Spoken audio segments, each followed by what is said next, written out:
Heyo, welcome to Bloodhaus, the show where we talk about art house horror movies. I'm your host, Joshua Conkel. And I'm your lesbian neighbor that lives in a constant one-shot, Drusilla Adeline. Welcome to another week of Bloodhaus. I love that reference. It's so clever. There's a crane around my house every day following my activity. It needs to leave me alone. How chic would it be to just be constantly filmed by a crane outside of your window? You have to wait for this few minutes a day when it's over the roof to use the bathroom. How's your move going? It's going. So for listeners that don't know, we got a house, woo, and we're in the middle of moving, ooh. And so like everything is packed up. There's still art on the walls. I have to say, Drew, the room behind you looks exactly the same as it did last week. I think you better get your shit into gear. Okay. I will twist the camera to show you the massive stacks of boxes. I'm still seeing that discreet charm of the bourgeoisie poster. I think you're in trouble. Joke's on you. That's Phantom of Liberty, the other film by Buñuel with a similar poster. No, the art, we're leaving the art up on the walls to take last. So we do still have all of that up. There are some like Lego sets on a shelf up behind me, but that's because I'm taking them to a store in Burbank that rebuys and resells Lego sets. But you have to have them like in full. They have to be like built for them to buy them. So that's why those are up there. But dude, every single book and movie and anything like that is already packed up. There are 10 boxes of DVDs and Blu-rays. 10 large Home Depot boxes of DVDs and Blu-rays, and 11 medium Home Depot boxes of VHS tapes. Jeez Louise. Because I numbered all of them, like 1 of 11 and stuff like that. And then there's also, we did books in smaller boxes just because books get so heavy. Yeah. I think there's like 8 or 9 boxes of books, but that's like, my huge collection of 50s and 60s pulp paperbacks, and then Ivory and I's shared collections of Tom Robinson and William S. Burroughs and Kafka and Jackie Suzanne and stuff like that, and then also all of our giant oversized art and photography books. So like, yeah. And then also all of my books on Buñuel and Fassbinder and Argento and like there's a lot, and we've gotten rid of so much stuff in the process of this. But the other day I was like, let me go through my records too, because that's the one thing that hadn't been packed up at the time because we were just putting them in milk crates. And I was like, we've got like 3 shelves or 2.5 shelves of records, and I was like, I'll go through our records and I'll pull out anything we don't need. Just like, let's just get down to the bare essentials. If it's not Rocket to Russia from the Ramones, like it's not lasting. And so I was going, and then I got like to the end of it, and Ivory was like, you pulled out 1 record, and I was like, well, they're all good. I can't get rid of Skylarking or Rain Dogs. You wouldn't want me to. Do you know you have to be careful with milk crates, because I have a record collection, and we moved into this apartment a little over a year ago. I was like, I had this like idea of putting them in really cute milk crates. And so I bought this huge box from like a wholesale dealer of teal blue milk crates. And what I learned the hard way, well, you can have them if you want, because what I learned the hard way is that contemporary milk crates do not fit records. They changed the size of milk crates. Yeah, they did. You have to turn them the other way for them to fit records. And so they're in my storage unit. I have like 8 milk crates that I just have no use for because they wouldn't take them back. It wasn't that much money, but I was like, this is so fucking annoying. Well, if you wouldn't mind me borrowing them for the move. Yeah, you can have them.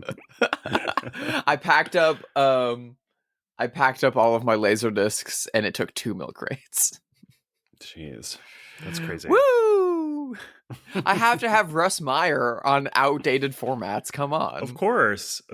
How else am I going to watch Faster Pussycat Kill Kill? Literally, it's the only way I have Faster Pussycat Kill Kill. Wait, isn't that getting released on Blu-ray? Isn't there like a Russ Meyer thing coming out? Maybe. Severin has been releasing titles from the Russ Meyer catalog, but I read an interview with the head of his estate, which I think is his former assistant or something. Yeah. Who was saying that like many people have come to them in the past just wanting Faster Pussycat Kill Kill, and they were like, no, you have to take all of it. You have to take all of it or none of it. And so they struck a deal with Severin where like they would license them in batches to them. And so like they could take all the Vixen films at first. So that's what they did. They took all the Vixen films, and then they got Up and Motorpsychos. And then they're gonna get trickled out more and more. But they're like, we'll see how well you do with these titles, and if you do well, and if you're committed to doing this long enough, then we'll give you Faster Pussycat. It's like, you can't blame them for that game. I mean, they're doing good business. Yeah, and they're doing a great job with the releases, and I'm very happy with them. That's capitalism. And I will be buying more. I know, but whatever. Yeah. Well, this week Joel is out of town for a work thing, so I'm at home rotting in sweatpants. You know how it is when you're just like home alone, and so you just like devolve into a total dirtbag. And dude, I'm wearing a muscle tank right now. Yeah. The world is falling apart, and so I have been just like on Blue Sky all day posting about politics, which people do not like. I wake up every morning with dozens of comments from people who hate me. And so my mental health is just like kind of in the toilet. Oh, but Josh, I'm so sorry. It's fine. Look, everyone's kind of going through it, right? I mean, extremely right now. Yeah, I'm having so many anxiety dreams about the world. So as mentioned, my library of 3,000 whatever movies is all in boxes right now, and probably will be for the next foreseeable few weeks.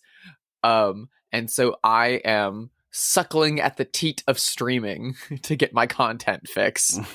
Ooh, baby, give me that content. Talk about normies. That's You're like a normie. Oh, I hate it. I don't like it. Josh, I don't like it. Yeah.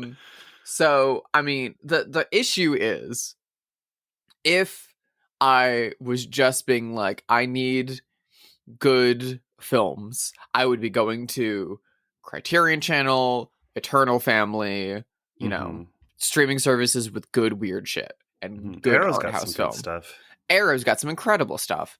Even Shudder has great stuff. AMC Plus has great stuff. AMC Plus has like a huge library of IFC films, and there's like Guy Maddin and stuff on there. Makes me very happy. And Andrew Haigh.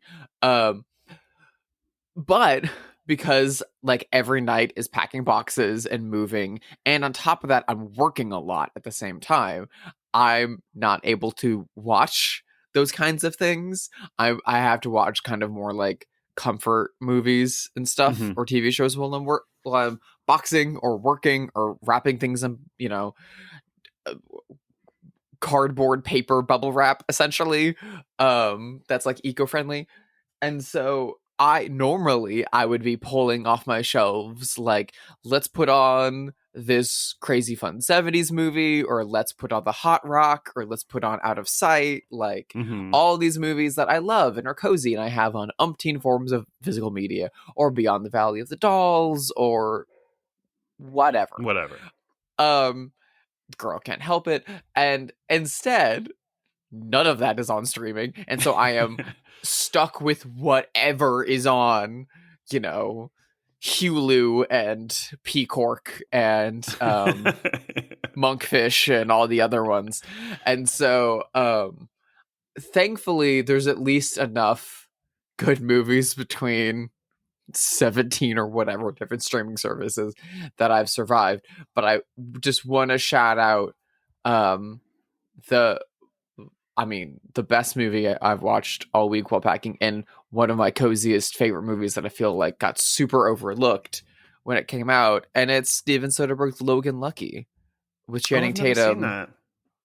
Channing Tatum, Adam Driver, Daniel Craig, Riley Keough, Katie Holmes, Dwight Yoakam, Sebastian Stan, Jack Quaid. Weird. Yep. And unfortunately, the only sour note is Seth MacFarlane is in it, doing a really bad British accent. Why do you not like Seth MacFarlane? Because I don't like...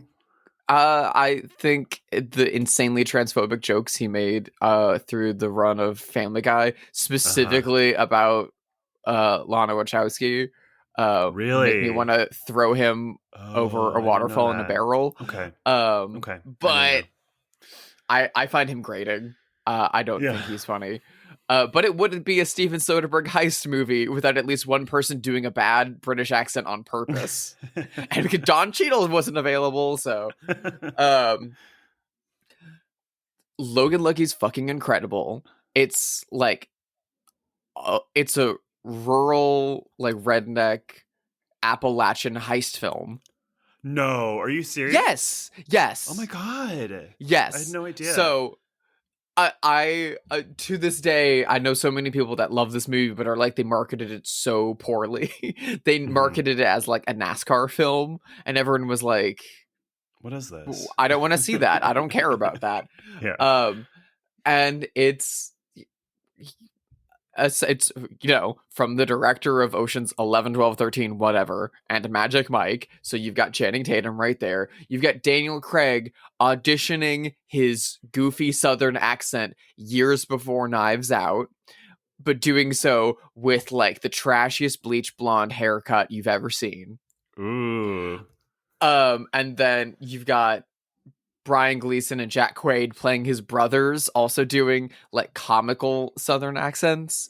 But it's about Channing Tatum and Adam Driver, who are like two like disabled brothers. One who has like a leg injury that's just existed, and the other one who is a veteran who is missing a hand, who, because of insurance reasons around their disabilities, are put out of work, and so they develop a plan to rob the Charlotte Motor Speedway.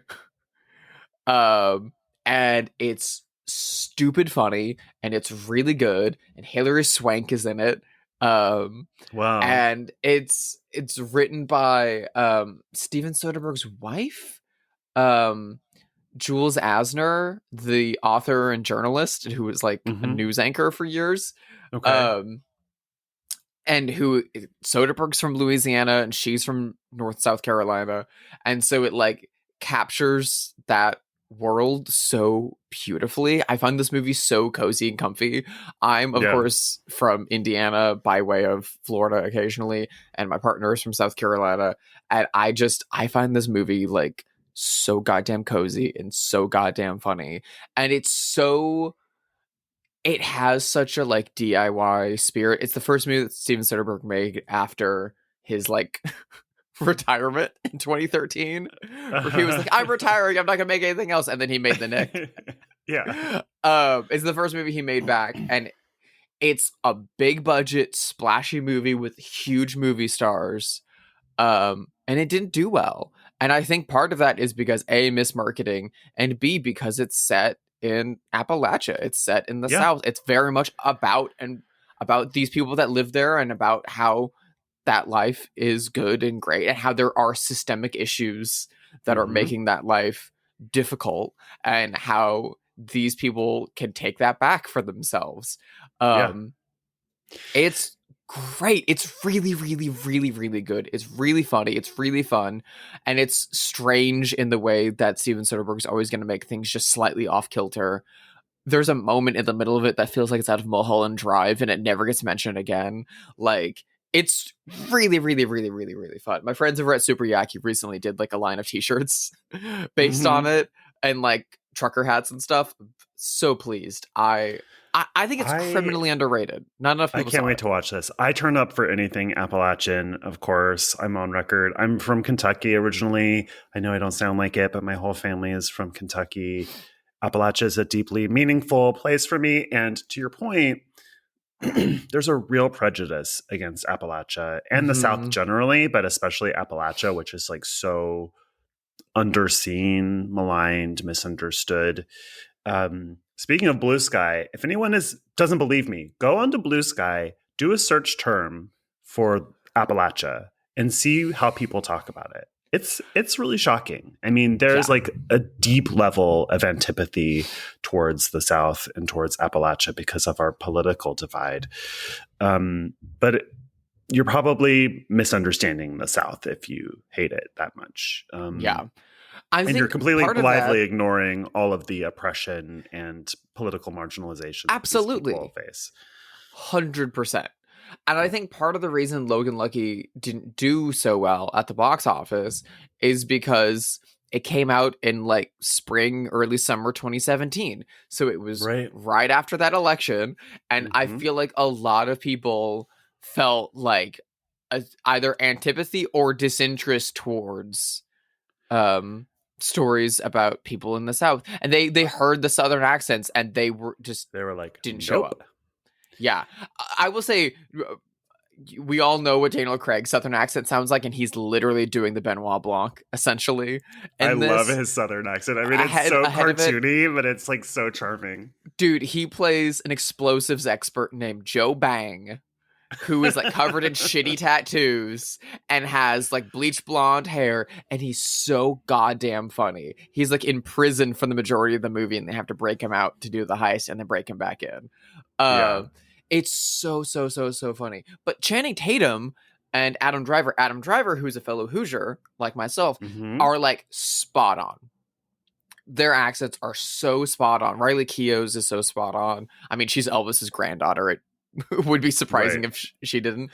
But Adam Driver as like a guy from Indiana doing a like kind of dialed in, kind of low Southern accent. It's like, this is bad, but like it sounds just like my brother, because my brother affected a Southern accent has since he was a teenager and the rest of his life. But that's exactly what Adam Driver sounds like in this movie, and it's so real. Funny. It's so good. It's so goddamn funny. If you just need like a little burst of enjoyment or something a little bit more fast paced and funny that still is going to have like lefty political concepts just in the background percolating a little bit. Dude, it's so fun. I think a lot of people have been like, the name Logan Lucky also kind of put people off because what does that mean? And it came out the same year as the like superhero movie Logan about fucking Hugh Jackman. Sure. So I think there was a lot of anyway, it's on fucking Netflix. Just go watch it. It's really, really, really good. Yeah. There's a joke in the movie in which they refer to the heist that happens as Ocean 7-Eleven, and I think that's so goddamn funny. Anyway. Yeah. I was just reminded by somebody of this infamous New York Times, I think it was New York Times piece that came out in January, like after the first Trump election. It was called No Sympathy for the Hillbilly. And it's like the most infuriating, disgusting, and sort of status quo opinion of much of the Democratic Party at this point. So the idea that this has happened because of stupid hillbillies voting one way is instead of there's a fucking massive systemic problem of ultra rich money going into super PACs, funding campaigns and funding hit pieces. Meanwhile, there is major issues of gerrymandering, splitting up the voting systems of states, and misinformation. I mean, it's all kinds of things. The way that fucking Mark Zuckerberg is responsible for that fucking 2016 election, like, Anyway. Yeah. Anyway. So after last week, we talked about our first zombie movie. Today, in a few hours, I'm going to go see the new zombie film 28 Years Later. So I rewatched the middle movie, which I'd only seen once in the theater and didn't like. And you mentioned it briefly last week. I rewatched 28 Weeks Later from 2007, which I still didn't really like. And I realized that I don't like zombie movies when they are focused on the military. I just don't like the aesthetics of that very much, and like the kind of beats and tropes of that. I don't really like Day of the Dead. I didn't watch the one that Tig Notaro was in that we talked about last week. Army of the Dead. Yeah, Army of the Dead. I'm just not into it. And Yeah. I don't know, something about the movie just like it has like these really obnoxious kids in it, which feels Hollywood, and they cause like a zombie outbreak that destroys all of England again. It's entirely their fault. Yep. And then Because they just want to go also see mom. We they just want to want get to a go see picture of mom. mom. Insufferable. And then also there's something about, it's a big budget movie compared to the original, but they try to make it like aesthetically match the original. And there's something about the editing and the after effects, color of the movie and stuff that I just like can't follow it when it's moving Yeah. fast. Like the editing is so fast and the camera's so shaky. And it's like I literally have no idea what's happening. It's a in this visually scene. ugly film. Yeah, in a way that I don't feel about the original. So anyway, I kind of spent a whole week in the 2000s, which is a decade I don't like for horror, and we've talked about that a lot. But I did rewatch something that I feel like people don't talk about anymore, and it's so fucking good. And you're going to be annoyed by this probably because I'm sure that you don't like this movie, but I love it, and I just rewatched it and I loved it again. And I'm talking about Cloverfield. Oh, you know what? I've not seen Cloverfield. It's so good. It's maybe my favorite found footage horror movie. Really?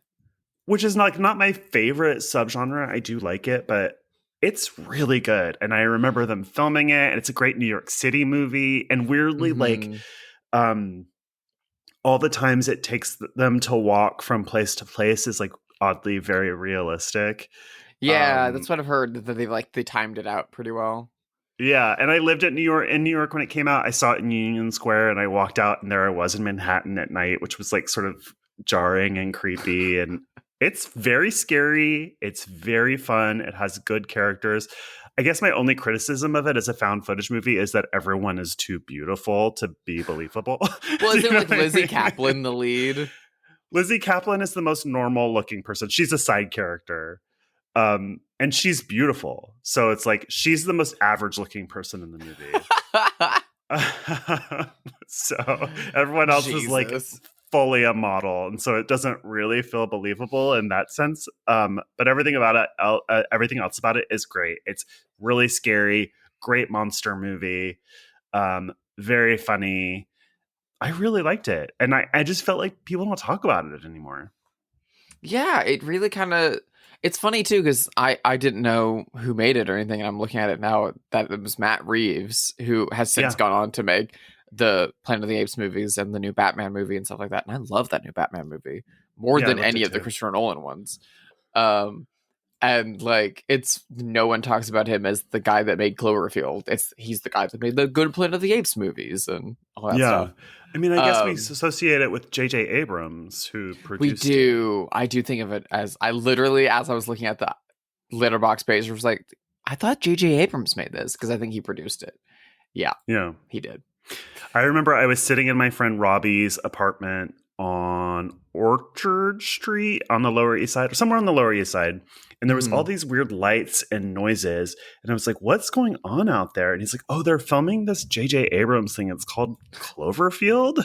And I was like, I wonder what that is. And then the whole first act of the movie is set on the Lower East Side, like blocks away from Robbie's apartment.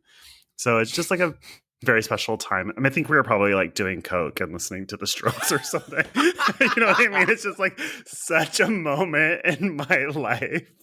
And so it's like nostalgic too. There's all these songs in it. And I'm like, oh, that song, like songs by Spoon and people like that. Spoon rocks. Yeah.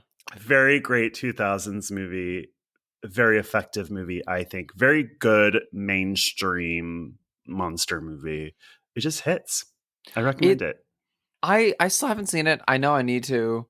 The found footage genre never did much for me, and I know there was such a big marketing campaign around Cloverfield of like, the decimated Statue of Liberty, and none of it ever showed the monster or that there was a monster. It was just all these campaigns of like something happened to New York City. Some of the best guerrilla marketing of all time. I mean, no, they did a very really good job marketing with it. campaign. Yeah.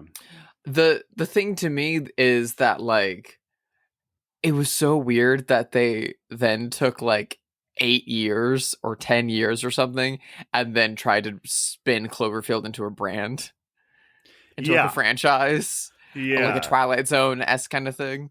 Um, and I weirdly have seen the second one, Which people really like. I haven't seen it. The 10 Cloverfield Lane. 10 Cloverfield Lane. Yeah, I enjoyed it. I thought it was like Yeah. a fine bottle film. John Um, Goodman, I love. John Goodman's very good in it. I also like the lead Was from it Mary Scott Elizabeth Pilgrim. Winstead? Mary Elizabeth Winstead. Yeah, I love Mary Elizabeth. Yeah, I think she's she's an great. incredible actress. I thought it was a very fun little bottle movie. I thought the end was just kind of okay. But weirdly, that movie got a big theatrical release and got really good reviews. But that's the kind of movie that 2 years later would have just been straight to streaming. Yeah. Evidenced Isn't by it? the fact that the third one went straight to streaming. Went to straight Um, to streaming. And I have Isn't a it? funny story about the third one because Okay. I had moved to LA in between the two coming out. I think there was still like posters for 10 Cloverfield Lane all over LA when I moved here. And I was in I was doing some final college courses out here, and one of them was a producing course and then a screenwriting course. And one of the professors or like visiting lecturers brought in a script that had been going around town and was like, oh, we'll have the class like do coverage on this script.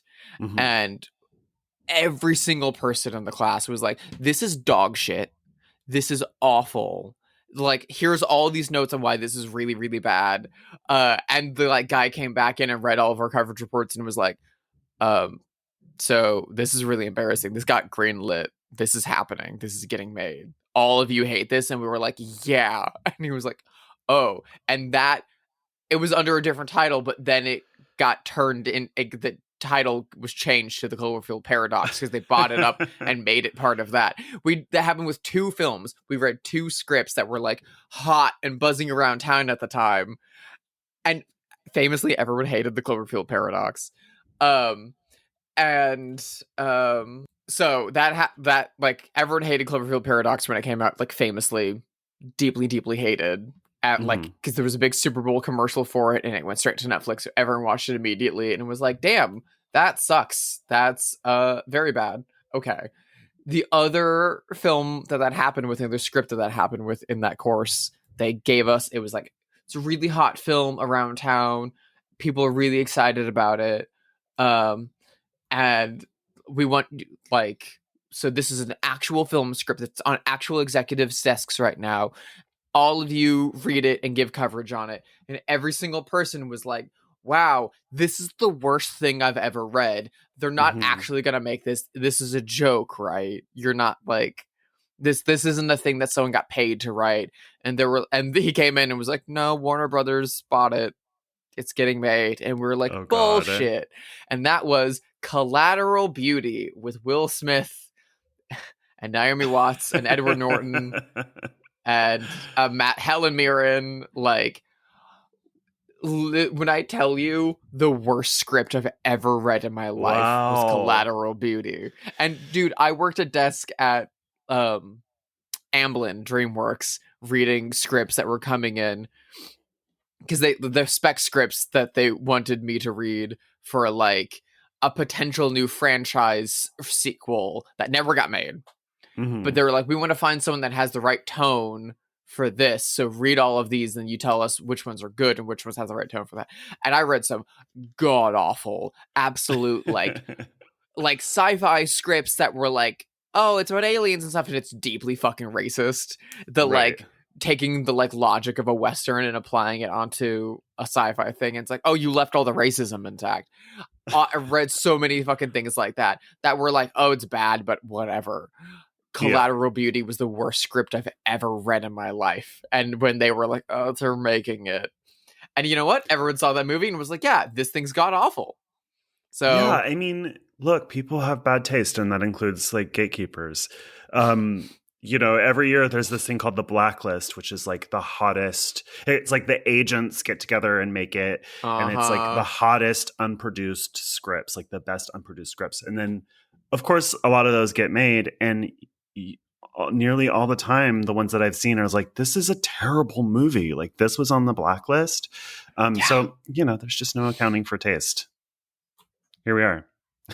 There should be. Here we are doing should our be. house podcast. Listen, it's not a hot take to say Cloverfield Paradox and No. Collateral Beauty are bad. I'm in the majority on that, thankfully. No, you are. Listen, the movie we are talking about today is universally beloved for a reason. It's a banger. It's a movie that Drusilla and I know for a fact that we both love. Oh, yeah. We are discussing a movie from 1982, written and directed by the iconic Dario Argento. It is, of course, Tenebrae.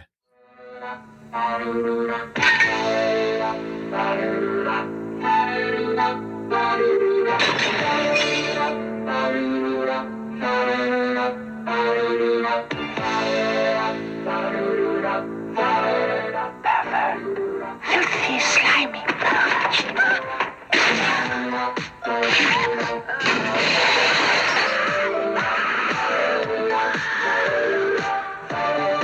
I've read all your books, Mr. Neal.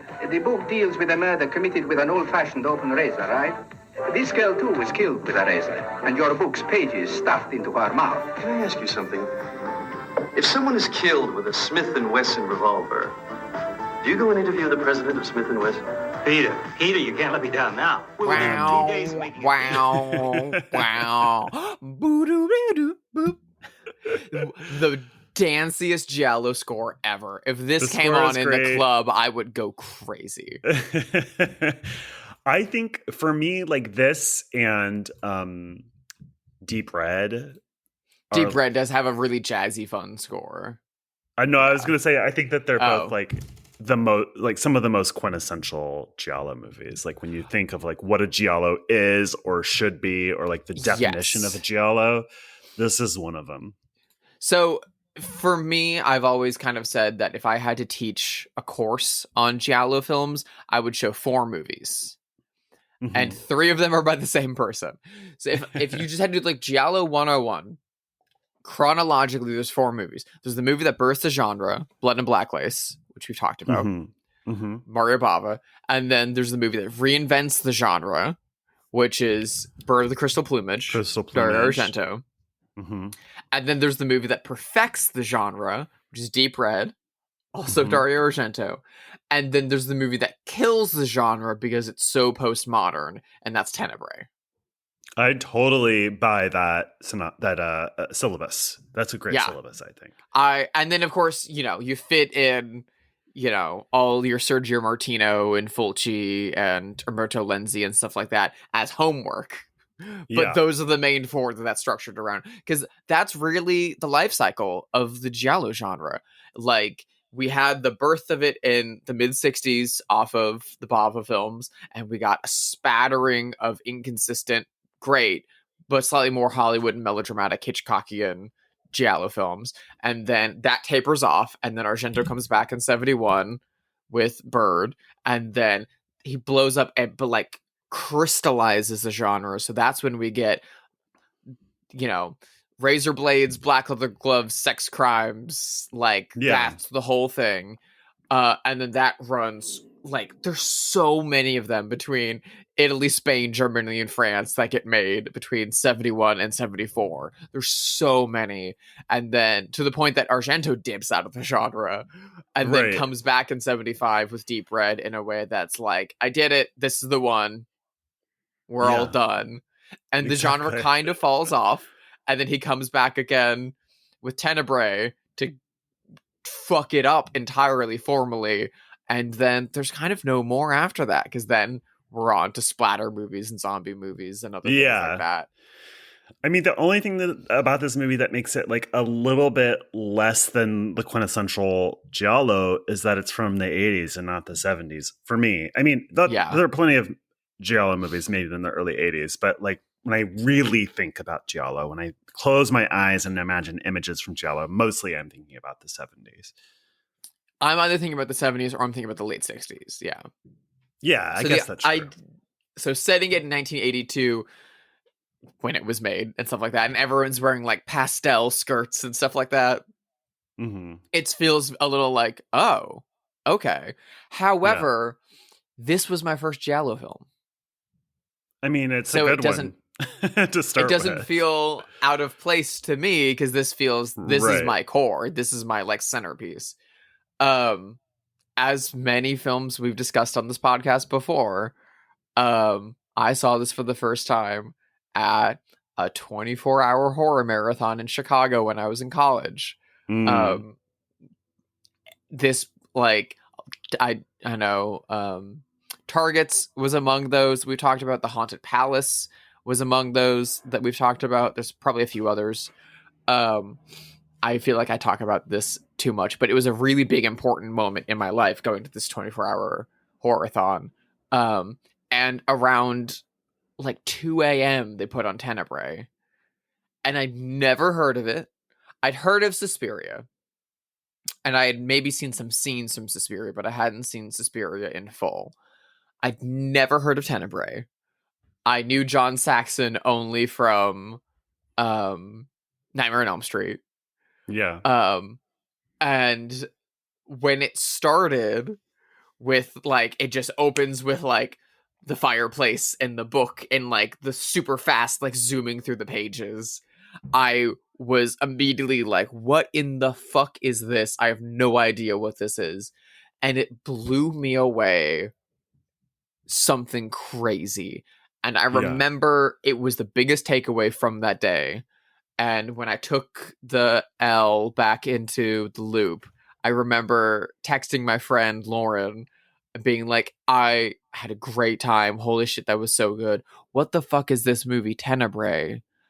I lost my mind. And he was like, oh, like, welcome to Giallo films. And I was like, what's Giallo?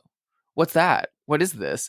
And then he like took me to Reckless Records and was like, don't torture a duckling. Here's this. Here's Deep Red. And gave me my walking papers. Got me started. I really love this movie. I think it's so beautiful. So stylish, of course. We're talking about Argento. It doesn't have some of... I just realized as I was saying Argento's name again, that it doesn't have a lot of like the lighting they associate with Argento. No. Yeah, he stripped the color treatment back. Yeah. I feel like in the 80s generally, I feel like after Inferno, he was like, that's enough. Yeah.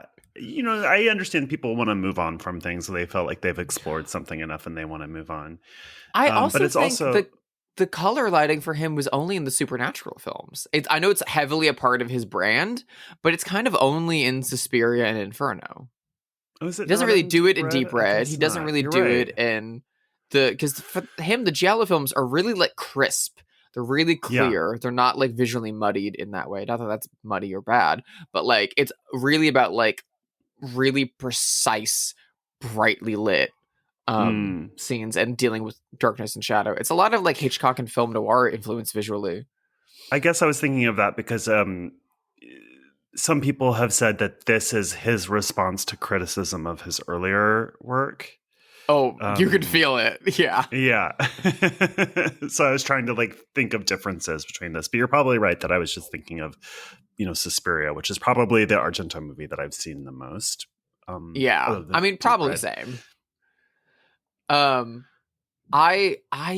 It's this movie's incredibly self-reflexive and is extremely metatextual. And the central question at the core of it is this question posed by a book critic as to like, at what point do authors condone the violence that they discuss? And there, of course, the immediate and correct and real answer is no, that's just a part of storytelling, and that's just a thing. And then the ultimate like ending of this movie puts a big question mark on that. It's such a funny way. Oh, it's so mean. I love this fucking movie. That's a perfect segue. This movie concerns an American author named Peter Neal, who is in Rome promoting his newest novel. He writes really violent murder mysteries, and he becomes involved in the search for a serial killer who seems to be inspired by his latest novel. And in the mix are his agent, which is played by the incredible John Saxon, his assistant, which is played by the incredible Daria Nicolodi, who we love, Dubbed in the English version by the incredible Teresa Russell. Yeah. Like from Wild Things levels. and Bad Timing. Like the levels. And that's kind of it. You're in Rome. Everyone is super chic and rich. I think it's funny that it seems kind of obvious that Peter Neal is a stand-in for Dario Argento. Yeah. But it's funny because Peter Neal as a character is so unlikable. And then there's the twist at the end. So it's just, it's funny. That's all. Like, yeah. Even before the twist, you're like, I felt like rewatching this. I was like, God, what a shithole this guy is. He sucks. Yeah. Well, there's in classic giallo fashion, there's so many plot threads kind of cooking in the background. And one of them is he's part of the reason he's going on this, lecture tour or promotional tour, press tour in Italy is because he's trying to get away from his ex in New York, who of course is following him. Yeah. Yeah. So that's going on. Someone is murdering people like exactly I had described in his book Tenebrae, in Italy, even before he gets there. And he has critics that were former friends of his that are now calling him a misogynist because of what's in the book.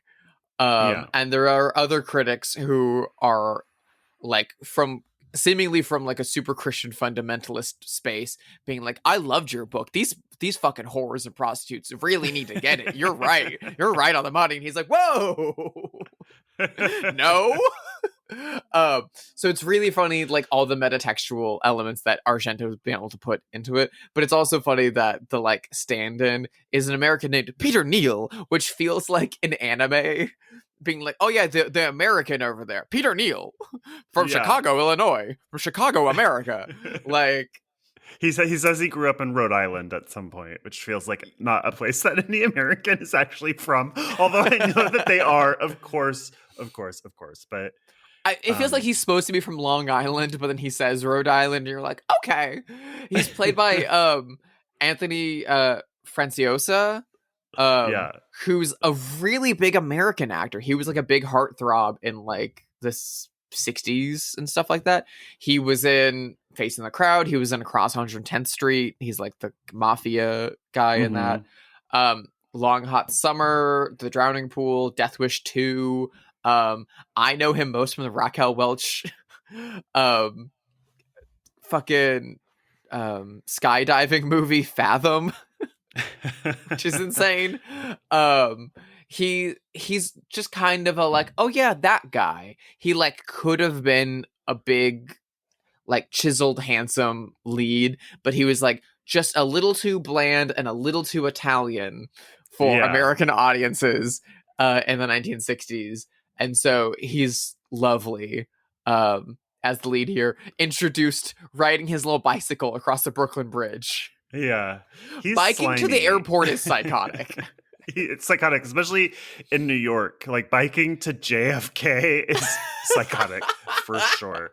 His character is really greasy. I actually really hate that he like becomes romantically involved with his assistant because she's so beautiful and cool. And I have no problem with age gap relationships. I think that's like puritanical and conservative, actually. But here I don't like it because she's so much hotter than him. And I thought it was cool that he just like loves his assistant because she's smart and cool and capable. And I wish that it had kind of just stayed that way. But yeah, he's really slimy. The name Peter Neal, to your point, reminded me of like, there's a famous screenshot from a Japanese video game about baseball, American baseball. And it's like the team lineup and it's all like names that Japanese people clearly thought just sounded American. So they're like crazy, like Todd Gonzalez, and one is Mike Truck. Just like that's how Peter Neal feels. It feels like when like a British person does a really bad American accent and they're like, this is my American accent. You know what I mean? Like it's giving that. I will say a lot of British people do great American accents. Yeah, of course. A lot of Americans do great British accents, but not all. Yeah, exactly. Not Seth MacFarlane. Yeah. I know with a lot of giallo films, there's the debate as to whether or not you should be watching it in Italian, subtitled, or dubbed into English. But this is one that it feels like fully intended that you watch it in English, considering that you have Anthony Franciosa and John Saxon there actually like not being dubbed is really big, despite the fact that they are still dubbing themselves after the fact. But part of that is getting the weird alchemist vibe of Teresa Russell's voice coming out of Daria Nicolodi. Because knowing Daria Nicolodi's voice, it's a lot higher than Teresa Russell's. Teresa Russell's is a lot more husky. And bizarrely, they both were married to big directors at the time. They both have the like mostly acted in movies directed by their husbands at that time, who were very famous. She was married to Dario at the time. She co-wrote Suspiria and Inferno. She's in Deep Red. Like, she would go on to be in Phenomena, and opera and stuff like that. She's the mother of Asia Argento. And Teresa Russell was married to Nick Rogue, who made Man Who Fell to Earth and Walkabout, and they got together, and she's like the female lead in Bad Timing and Eureka and Insignificance and Track 29 and all those great movies. And a lot of people talk about her as being one of the best actresses of the 70s and 80s, but that her career stalled because she only did Nick Rogue movies, which weren't getting good reviews and box office at the time because they're fucking weird Nick Rogue movies.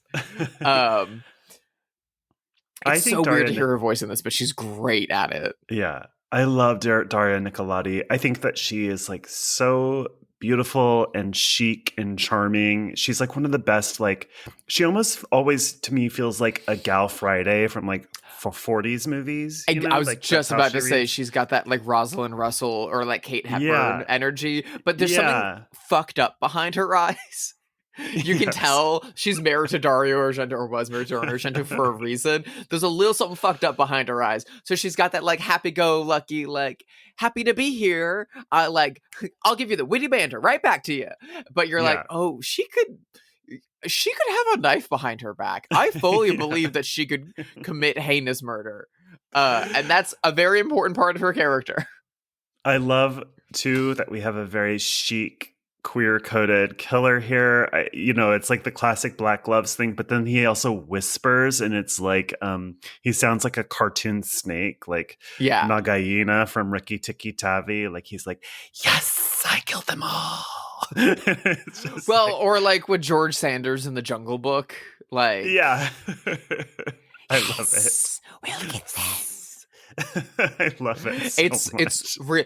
I will say, speaking of the queer coding, this is, and we've discussed this before about Dario Argento as having like incredible queer rep in his films. There's so many Argento movies that are like packed to the gills with gay characters, and some of them die, but so does like everyone in an Argento movie. So that's really not it's not a value judgment. That just happens. But there's a lot of queer characters, and we talked about, you can listen to our Deep Red episode, and the way that Deep Red subverts the like man in a dress transphobic killer trope.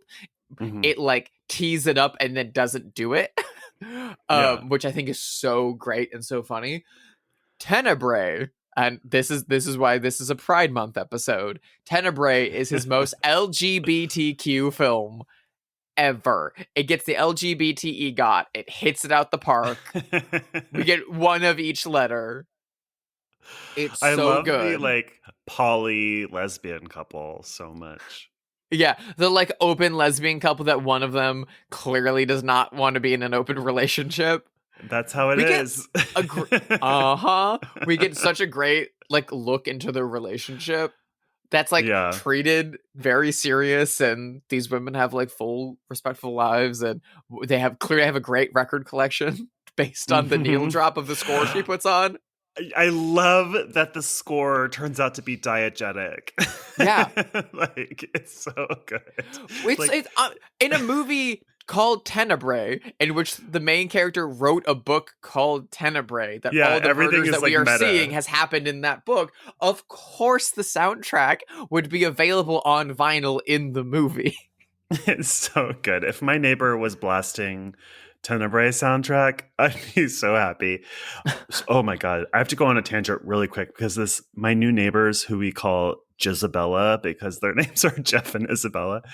Oh no. I should probably just say their last name by this point, but they have this beautiful German Shepherd, but they do this thing every night around dinner where I'm whispering like they can hear me, where like they both howl to get their dog to howl, and they just run around the house howling at each other. And I can tell that they think it's really cute and fun, but I want them to die. I hate it so much. It's so invasive, and it's an old building, so I can hear it really clearly. Yeah, you can hear everything. Anyway, I wish that they were blasting the Tenebrae soundtrack. I will say, when I lived in Koreatown, I was doing a lot more screenwriting.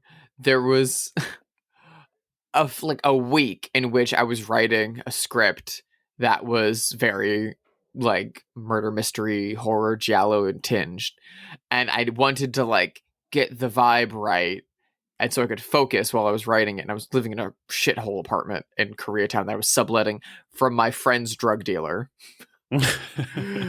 Who was like away at Coachella or something at the time. Right. And I didn't have, the TV didn't have like Wi-Fi and stuff like that, so I couldn't put anything on. I didn't have my record collection because it was when I first moved out here to LA.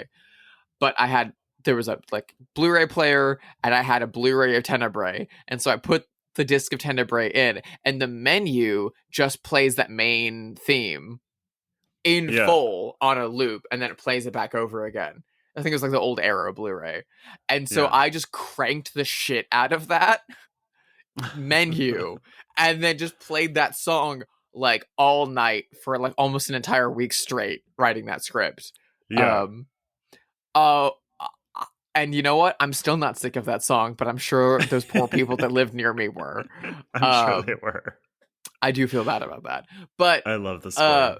We like get the lesbian couple in this movie, which is great. We get the queer-coded villain with the yes voice, but we also, in the rarest example, we get a trans character in Tenebrae who is also not depicted as being the horrifying killer or there is a joke or anything like that. We get like a trans character played by an actual trans woman in a kind of offbeat scene and use, but it's great.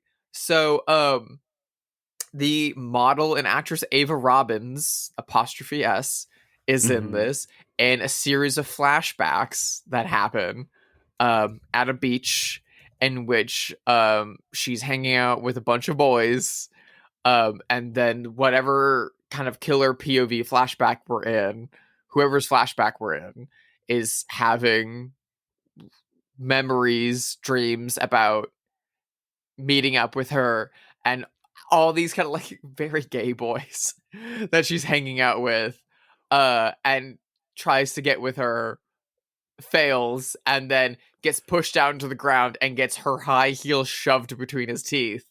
Yeah. It's great. So I had no idea that she was transgender, the actress. That's interesting. I think it's interesting. So the killer kills people that he thinks are like sexual aberrations in some way. And this is like, we assume his like root, his like backstory. But I think it's interesting that she is about to have group sex with a bunch of obviously gay boys. Yeah. She rejects one person only for whatever reason. And that's his backstory. So that, like, now he hates degenerates because he couldn't take part in an orgy. It just is like sort of crazy. I mean, imagine, well, group sex is already going to happen. I'm not good enough for... Exactly. I would turn into the Joker if I was you know what they person say. rejected from an orgy. Nine's company, ten's a crowd. I Ava Robbins is so good. She's gorgeous. So stunning. She's so great.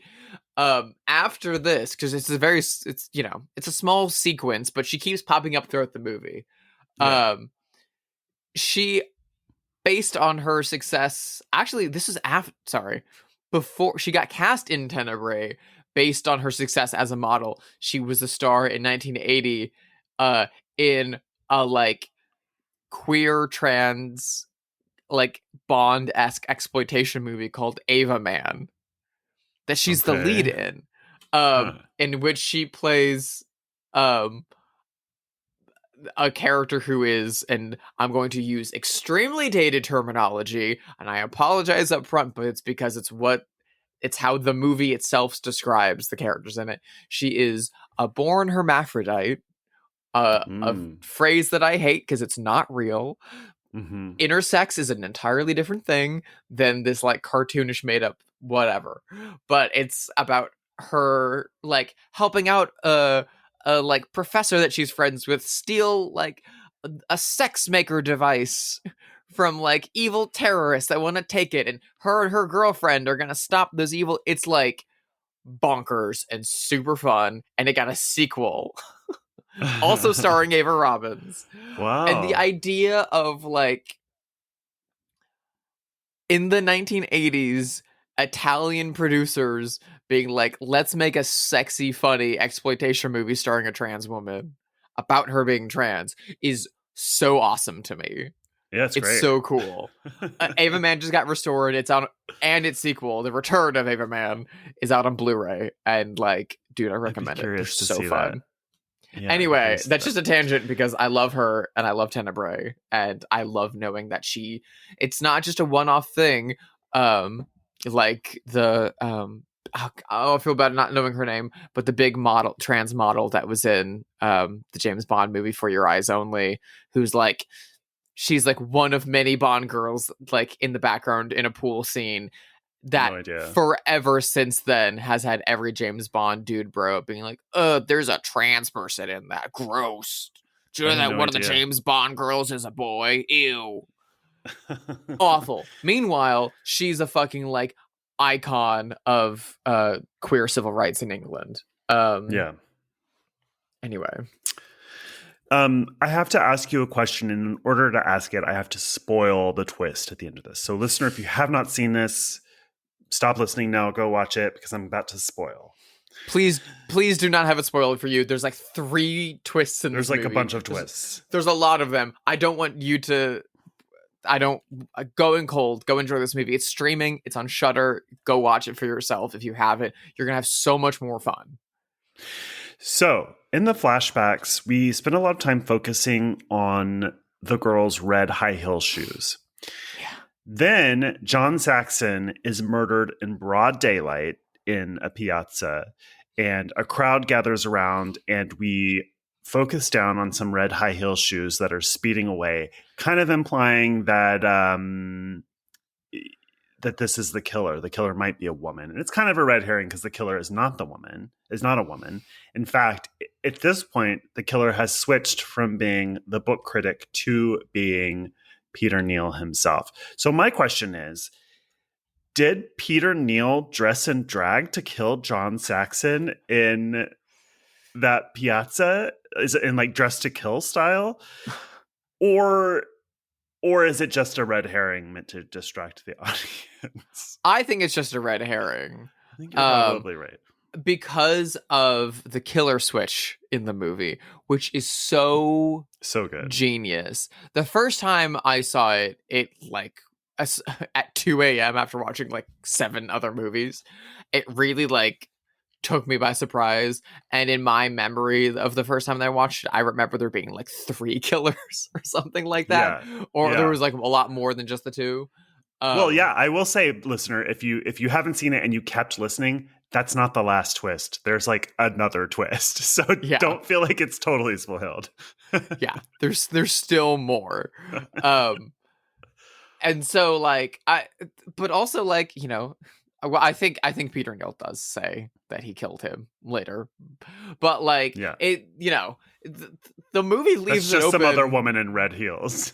Yeah, the movie leaves it open that some of these murders could be committed by who the fuck ever, and that doesn't matter.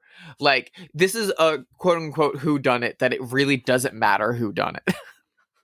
Well, also, I mean, this man has become a killer because he was left out of an orgy 30 years ago. I can't blame him. I mean, but also, like I said, I would be the Joker too.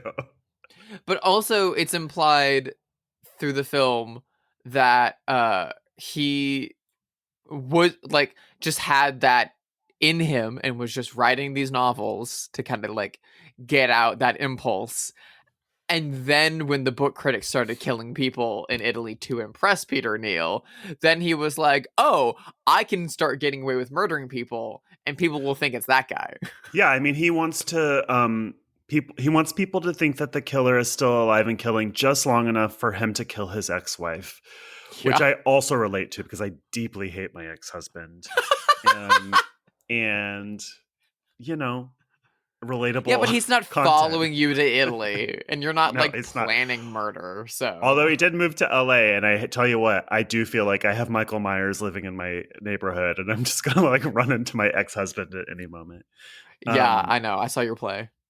I'm just joking. I actually I don't think it's relatable to kill people because you were left out of an orgy. For the record. I just think it sucks. Like, what about him makes him unfuckable compared to those other gay boys? You know what I mean? Like, it just is outrageous when you think about it. Well, in retrospect, when you figure out maybe he was just too swarthy and Italian, I don't know. Or maybe he was ugly as a teenager. Or maybe he was a fucking dick. I don't know. He's a dick the rest of the movie. It's true. That's true. You don't want those vibes in an orgy. Bad vibes. Especially, like, first of all, beach orgy, guys, that's sand. Yeah. I know we're all teenagers and we're all having fun, but beach orgy, guys, really? Yeah, sex on the beach is like not what you think it's gonna be. I blame Burt Lancaster for making it seem appealing when it's not. No. I will say this movie does have some of the best suspense sequences in anything Argento's ever made. Really, like, bar none. The dog chase, like, that girl shouldn't have died. That girl would have never been on the hit list. Yeah, the little like assistant at the hotel. It's a crazy who's scene. Dating Michelle Soavi.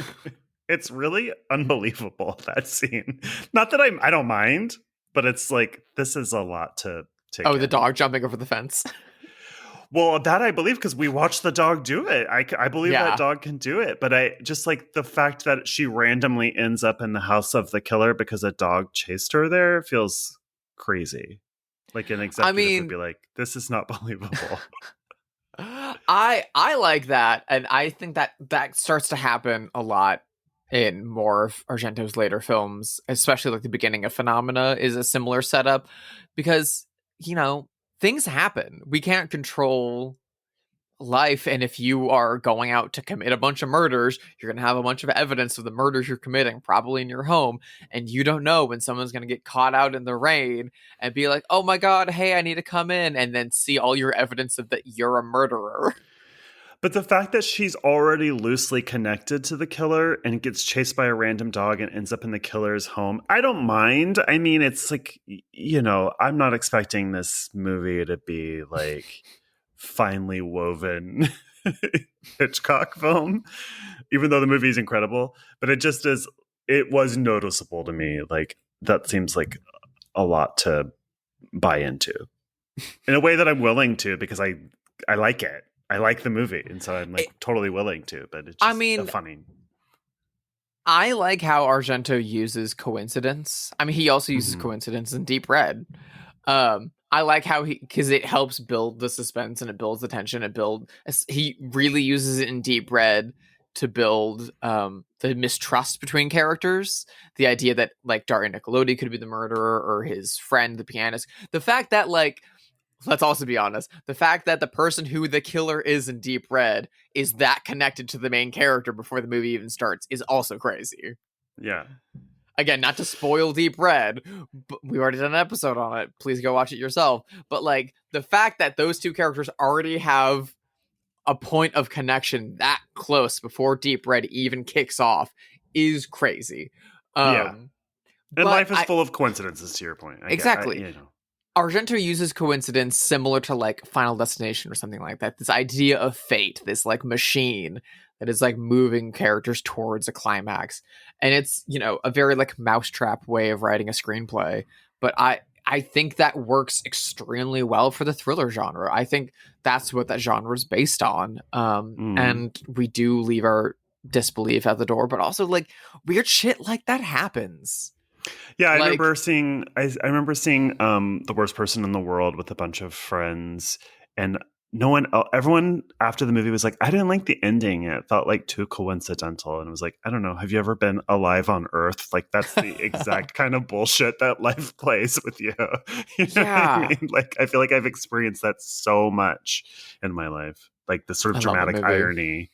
I know, it's perfect. Perfect movie. It's flawless. Like people that don't like that movie so much.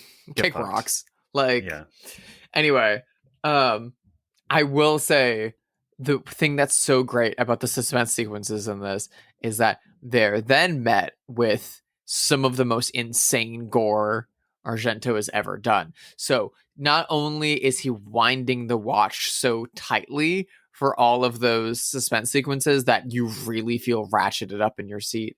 And like, there's so many gorgeous like tension and release points throughout the movie. Like a great small one is when the girl's in the house and you get the straight razor like hitting the light bulb, which is like such a gorgeous, simple little shot that's used in such a great way in the pacing of the film. But then all these scenes culminate in like really big, splashy, gory ways. And even when they're not in big, splashy, gory ways, we get simple things like the killer's POV using a lawnmower to chop up the photographic evidence on the lawn, which like is kind of silly in one way rather than just picking it all up. But it's so violently shot and executed that it's really jarring. But in the final sequence of the movie, we get some really, really heinous, really, really, really gory kills. And there's one that's like almost Monty Python level. I know. It reminds me of the play from the Addams Family movie where Wednesday Addams gets her arm cut off and blood squirts all over. It's like that. It looked exactly like that. It's great. It's so good.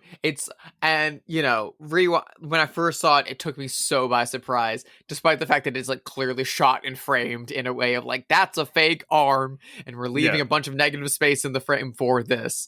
But the thing that I think about the most is is a really tactile kill. In Deep Red, I know Dario Argento talked about that he wanted all of the kills to be like really practical and things that could happen in your own home.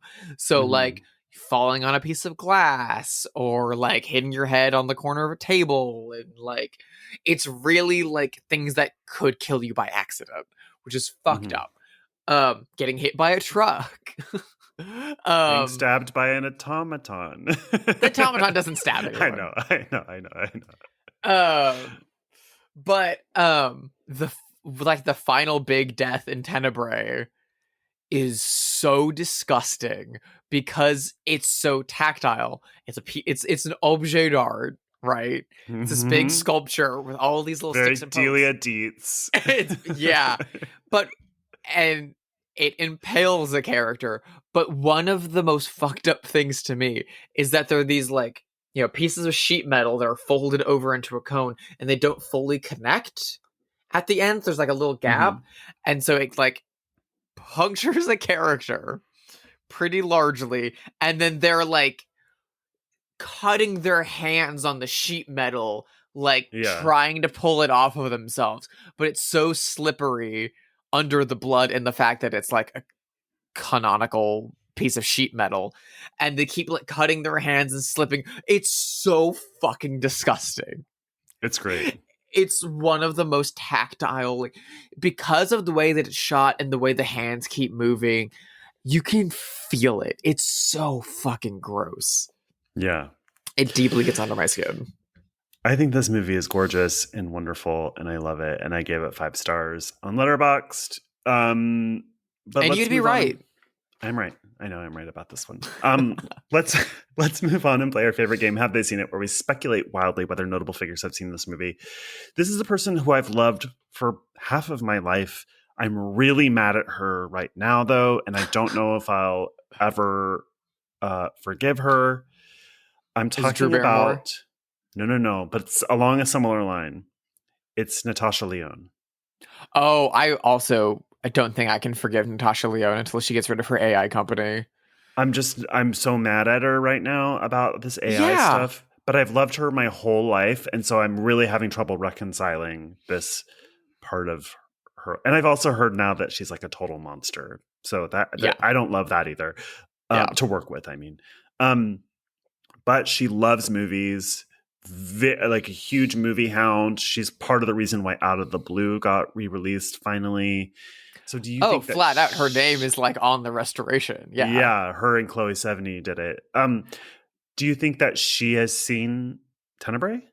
I think so. I definitely think she's a horror movie person. She's never been in a horror movie. Oh, well, she was in Peach's Crisis movie. Yeah, she's the lead in All About Evil. Yeah. I think she likes horror movies. I think she has a very broad taste in movies to train her fucking AI algorithms on. Dude, I'm so sorry. Like, that thing about David Lynch sent me into a spiral. Wait, did what? you read that? No. So they were next door neighbors, and she just did an interview like maybe 2 weeks ago where she talked about how she saw David Lynch shortly before he passed, and they talked about AI, and he was like supportive of AI in that conversation. He's like, it's just a tool like a pencil is. Like, don't put words into dead people's mouths. Like you know. Yeah, I granted this person's also a skis bag, but also an example of an old man who came up in the 70s and stuff like that. And that was also Paul Schrader's take until people like showed Paul Schrader the extent of it. And then then now he's like, oh no, but also no one's interviewing Paul Schrader right now because he's a sex pest. He's also just a total dick. Yeah, he is a total dick. But also like, yeah, dude, like David Lynch,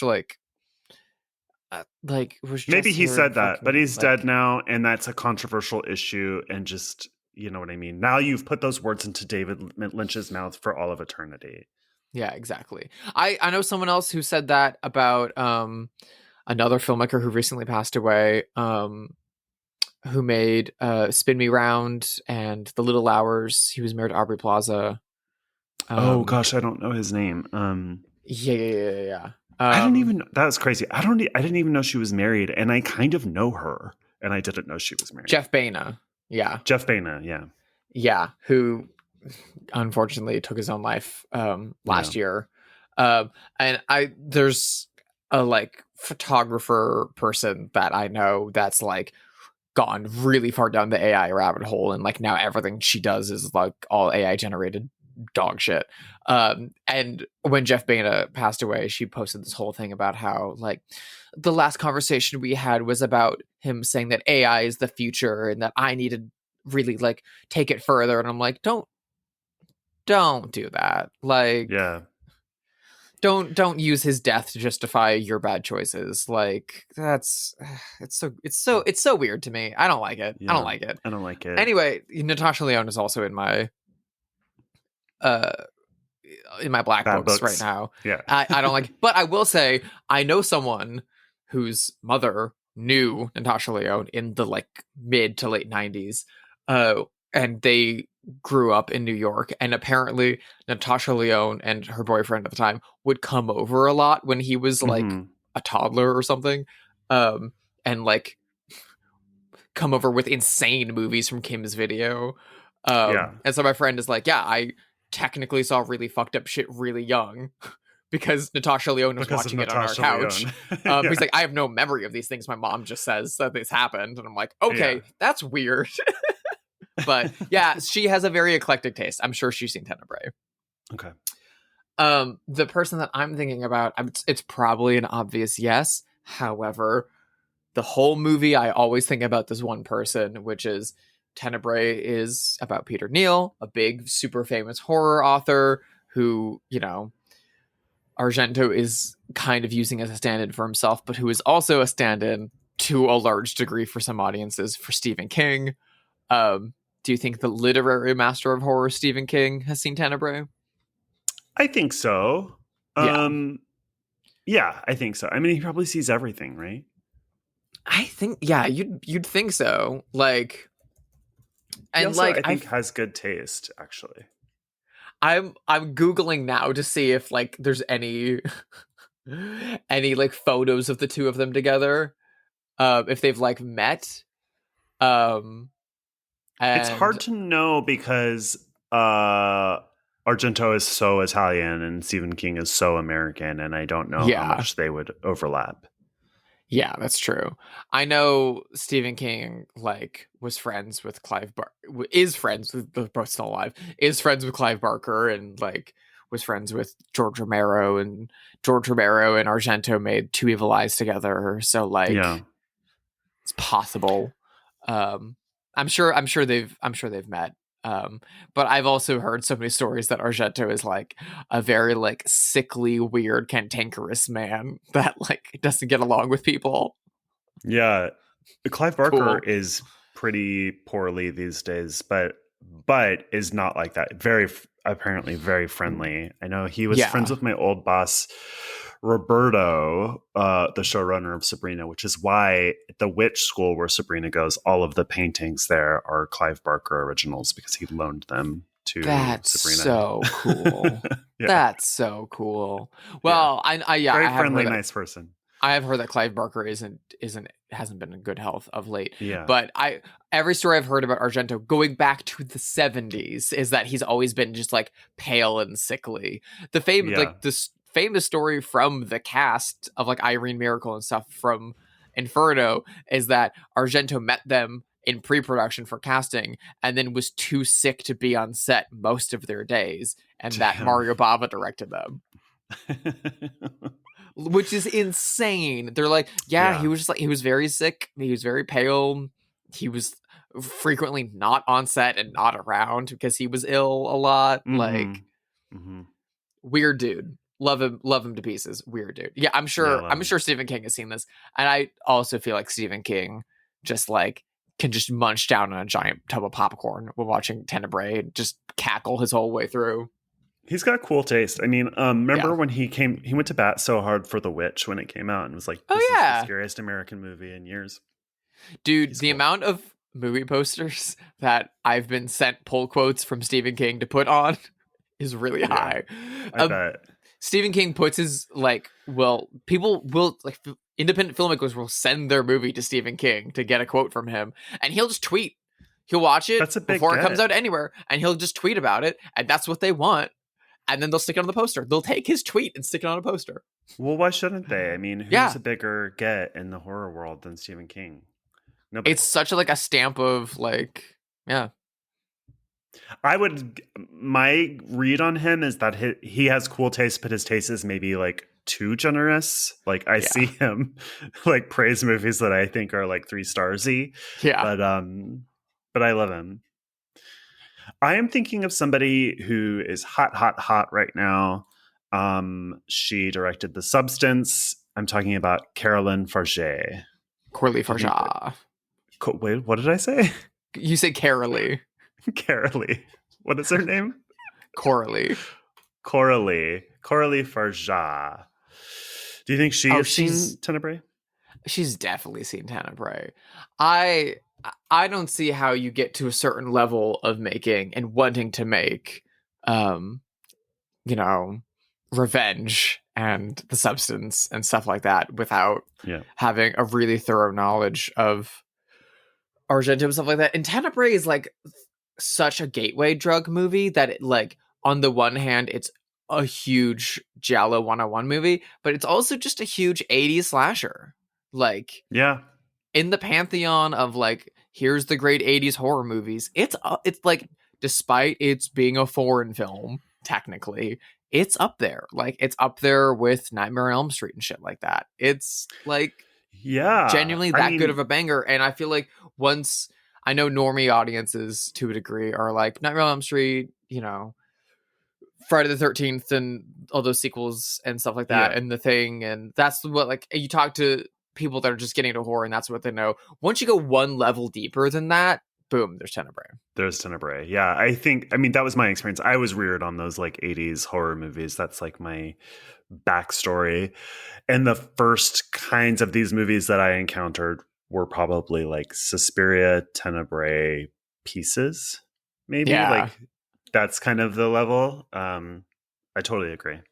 And then I feel like all the other like Euro horror movies you watch after that are trying to scratch the itch that those then created. And nothing will ever live up to those movies, but you're going to find so many great little treats and odds and ends in there. Yeah, I definitely think she's seen it. I'm thinking of a different director who passed away just a few years ago, but whose wife has a small involvement in Tenebrae. Do you think that Nicholas Roeg, the husband of Teresa Russell, has seen Tenebrae?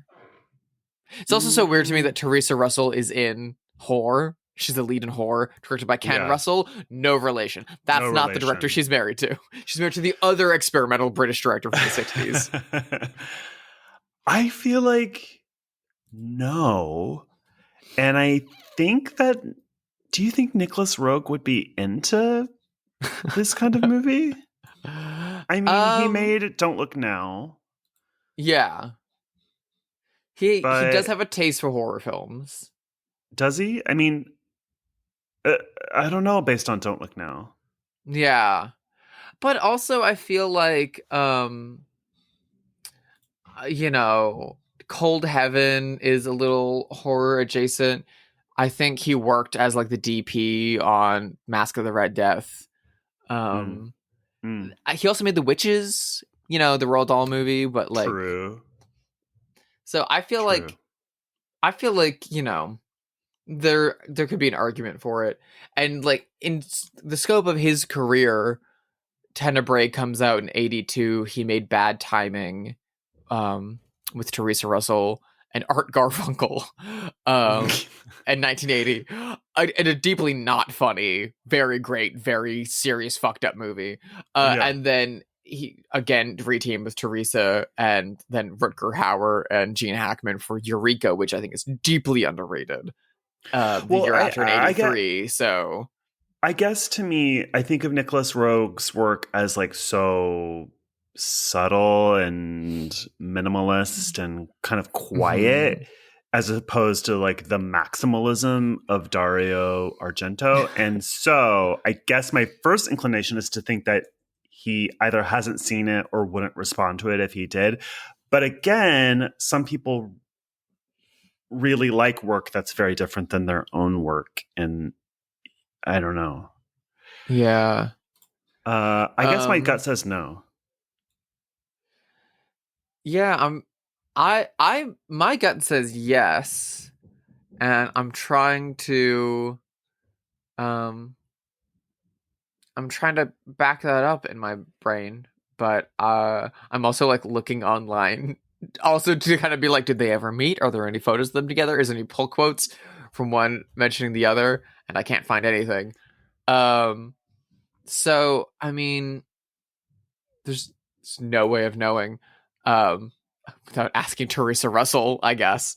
I feel like, you know, as a lot of filmmakers, you take in a lot of different things. I know very few filmmakers that are very limited in what they watch. I feel like a lot of people that I know that work behind the scenes and want to make movies just love watching movies and like to see what other people are doing. And I know that, you know, Ken Russell was also watching like everything on God's green earth and was watching an insane amount of things. Brandon Palma was watching an insane amount of things. Sean Baker, Quentin Tarantino, Mike Flanagan, all those people are always like taking in a lot of Ryan Johnson, always taking in like very disparate kinds of things. I could see him liking it. I could also see, like Teresa Russell getting the tap to, do you want to do a voiceover? Do you want to like dub an Italian horror movie just for one character, and kind of being like, no, and then being like, no, it's Dario Argento and it's Tenebrae. I could see her and Rogue being like, oh, we like his movies, yes, I'll do that. Because it doesn't seem like the kind of like, it seems odd that Teresa Russell had a very good career in 1982. Seems odd that she would be taking voiceover work. And I don't think she took any other voiceover work. So it does kind of feel like a friend favor, or like an, oh my God, I want to work with them. I buy that. But it could also be that she was a big Argento fan and Nick Rogue couldn't give a shit. Yeah. They had a very famously cantankerous relationship. It's very on again, off again. They had some kids together. It's an interesting one. I find both of them very fascinating. But you say yes, you say no, I say yes. We can split the difference. Yeah. Thank you for listening to this episode of Bloodhaus. Please rate it wherever you listen to podcasts. You can follow us on Blue Sky, Instagram, Letterboxd at Bloodhaus Pod. Drusilla, where can people follow you? You can follow me on Letterboxd and see all the other content sludge I'm watching on streaming during my move. If you look for Drusilla Adeline or Sister Hyde, you can follow me over there. You can also follow me on Blue Sky, I guess, and Instagram at Sister Hyde. And you can find my work and my contact information and stuff like that over at my website, sisterhydedesign.com. There's a lot of new stuff coming out up there, so keep your eyes peeled. What about you, Josh? How can people read up on your bio? I'm at Joshua Conkel on Blue Sky, Letterboxd, and Instagram. Next week, we are doing a first-time watch for both of us, a movie that I've been hearing about for a couple of years. People seem to really love it, and I'm excited to watch it. What are we watching? We are watching a movie from my favorite horror subgenre of all time. I'm glad, which is insane since we just watched a Giallo film. As if there's something I could love more than a Giallo film. We will be watching from 2023, directed by Ariane Louises. We will be watching Humanist Vampire Seeking Consenting Suicidal Person. I was so psyched for a new vampire movie. Yeah, can't wait. Hope it's good. Anyway, see you next week. Thanks. Bye-bye.